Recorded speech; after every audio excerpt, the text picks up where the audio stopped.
Božje kraljestvo ni spektakel, niti karneval in ni mu všeč reklama. Sveti Duh mu namreč daje rast in ne pastoralni načrti. To je nekaj osnovnih misli papeža Frančiška glede vprašanja iz današnjega evangelija, kdaj bo prišlo Božje kraljestvo, med sveto mašo v domu svete Marte.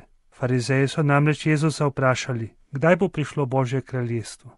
Božje kraljestvo se ne razkrije z ošabnostjo ali oholostjo, saj ne mara reklame, ker je ponižno, skrito in tako raste. Pomislil sem na to, kako so ljudje gledali na Marijo, ki je hodila za Jezusom, to je mama, najsvetejša žena, ampak na skrivnem. Nihče namreč ni vedel o skrivnosti Božjega kraljestva, o svetosti Božjega kraljestva. In ko je bila ob križu blizu sinu, je ljudstvo govorilo: uboga žena, in sin takšen kriminalec, uboga žena. Nihče ni nič vedel. Božje kraljestvo torej raste vedno na skrivaj, saj Sveti Duh, ki je v nas, stori, da vzklije in obrodi sad. Mi vsi smo poklicani, da prehodimo to pot Božjega kraljestva. To je poklicanost, je milost, je dar in je zastonj.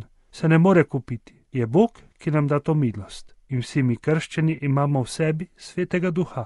Kakšen je torej moj odnos s Svetim Duhom, ki povzroča, da raste v meni Božje kraljestvo? To je zelo dobro vprašanje, ki si ga danes vsi postavimo. Verjamem, zares verujem, da je Božje kraljestvo med nami in da je skrito, ali pa mi je všeč spektakularnost. Prosimo torej Svetega Duha za milost, da z močjo povzroči klitje v nas, v cerkvi, da bo seme Božjega kraljestva postalo veliko in bo dajalo številnim ljudem zatočišče in sadove svetosti.